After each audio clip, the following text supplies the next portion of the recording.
Hi all, this is Allmighty and welcome to this video. In this video we are going to talk about an endgame where we have a rook and a pawn. So as previously, I want to talk to you about one thing. So I'm not going to show you positions where the pawn is actually far away from the king, because they don't make sense.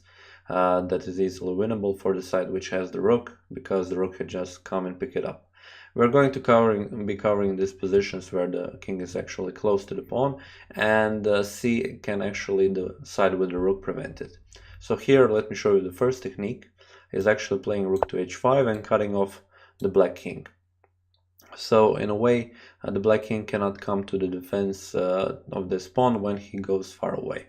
So to defend this, black actually doesn't have much choice. He can play the king around, which doesn't make sense because our king will come closer and push him off, and then we will capture the pawn. So let's just look at this. When he plays the pawn, we just bring the king closer. And in this position, when he plays a3, we will just attack the pawn. And now the black king is unfortunately too far away to defend it. The black needs to push the pawn. We put a rook behind. When he promotes, doesn't really matter to what, we just capture it. Okay, so in the next position, we have a second technique. Here, black is first to move, but doesn't really matter. He, for example, can play king e5 or d5.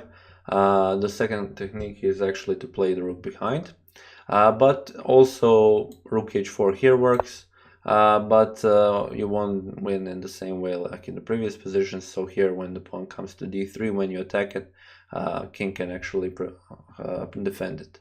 So, but it is winning also. But I want to show you this different technique where here, when we put the rook in the back, the king and the pawn need to move together.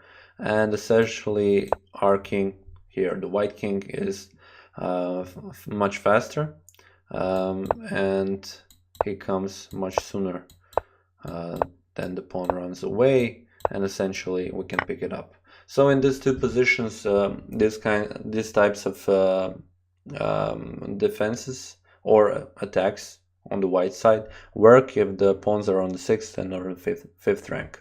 If the pawn would be on the 4th rank, then we would have to show some technique, and some of those positions are actually drawn because the black king can actually step up on the side where the white king is and kind of block him off.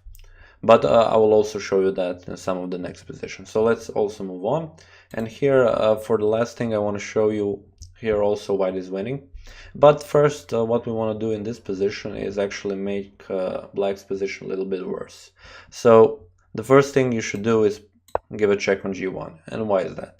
Because now the king has to move from protection of this h5 square, where the pawn can actually come. He needs to move on to f5 or h5, because after that we can play rook to h1 and attack this pawn. The black doesn't want to go far away. He wants to protect the pawn. So for example, king to f4 loses to this because we will just pick up the pawn now. So the more natural move here is king to f5, and now when we play rook to h1, just rook to g6. So previously it doesn't make sense to play rook to h1 right away, because h5, and then yeah, it is much better situation for black.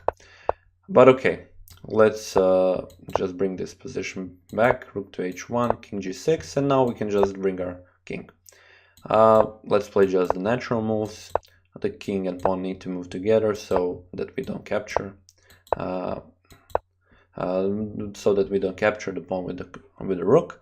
And now in this situation, yeah, the white, sorry for that, the white king and rook are cutting off this king, and he needs to move back, and yeah, essentially we can easily just win this pawn like this, and yeah, capture the pawn and win the game.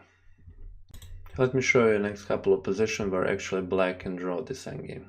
So here, in this situation, if white would be first to move, then he would win this endgame. But in a situation like this, where black is first to move, he will actually draw this endgame. And because of the white rook, he only can play a king to a2. And now the white king wants to come closer. We just push the pawn because we want to keep the king and the pawn close together. And yeah, just play the natural moves. King to b5, for example. Also king to c5 works. a2, king to b4, and now only king to b2 actually draws the endgame, because if we play king to b1, then white plays king to a3, and because black king doesn't want to go to c1 or c2 because he loses the pawn, he goes here, defends the pawn, and now we just move the rook here. The only move for black is king to b1, we give a check, king has to move, and we pick up the pawn. But if we go back to the previous position where black play king to b1, if you play kings to b2, then the white king cannot come closer and attack the pawn, so he can play king to c4, for example. But now with king to c2, we're not afraid. Now the next move is queen, so the rook has to come, but we play king to b1, and yeah, essentially if the white king comes closer, we can just promote, and yeah, the rook has to capture this, and this is a drawn endgame. So okay, let's move on to the next position. As I've said previously, it is fairly certain with this position that sometimes in this endgame, to draw the endgame, you need to use your king wisely, and it is best shown here. The best move is actually to play king to d4, because this way we are cutting off or blocking off the white king. He cannot come closer, and our king isn't that far away from the pawn, so if the rook attacks it, we can actually defend it. So by playing rook to a3 or rook to f1 here, we can just play king to e4 or king to e3. So not to come closer with the king, we can actually even play rook here, so king to e4, because f3 we cannot play f3 because of the rook. And now king comes closer, we just push the pawn. Now rook needs to come to a1 or king to c3. Both of these moves end up in a similar manner, so let's cover king to c3 first. So f2, now the rook needs to come here, to a1 to cover this, and now we again block off this king, and yeah, essentially whatever white does is we will push the pawn to the queen. And if we, instead of king to c3, play rook to a1, then the same thing happens, because we are cutting him off. Even this doesn't work. I mean, putting it to a pin, we just move the king here, and in the end we will queen, and this king cannot come into an opposition or some nasty trick. In the end it will be a drawn endgame. But let me just go back to rook to a3 when it was played. So not to fool you or anything, I mean, it's probably one of the better moves, because otherwise you can just play king to b4, or even, okay, let's try rook to f1, king to e3 in this situation. If you just check him, he will move on d3 and e3 and wait to push f3. But if you come closer like this doesn't matter, because yeah, in the end it is the same situation. And let's move on to the last position we have here. Also we have to be clever, because we know that we need to bring our king to the second rank here, because we need our king close to the pawn so we can promote with it. But as we can see, the path of the white king goes like this.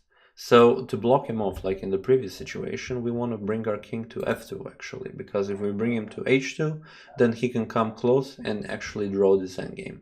I will show you both of the situations. So first, the losing for black. If he plays g3, for example, okay. So here, king to b6. Okay, first move for white, king to b6, king h3. King c5, yeah, moving the pawn, moving the king, and yeah, in this situation the white king has come closer, and we cannot promote. I mean, we need to promote now. It's the obvious move, but the white rook will capture it. But if we go back to initial position, king to b6 by white, if we play king to g3, king to c5, king to f2, then king to d4, and we push the pawn, and the white king cannot come closer. and this is actually much better. So in this kind of a positions, you always have to play smart with your king.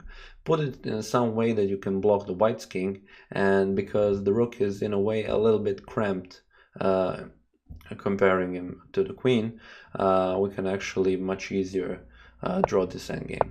Also, in this situation, if there were any checks on the side or in front, yeah, you can just move your king around the pawn, just not too far away, so you can defend it in the next move, or you can push it forward.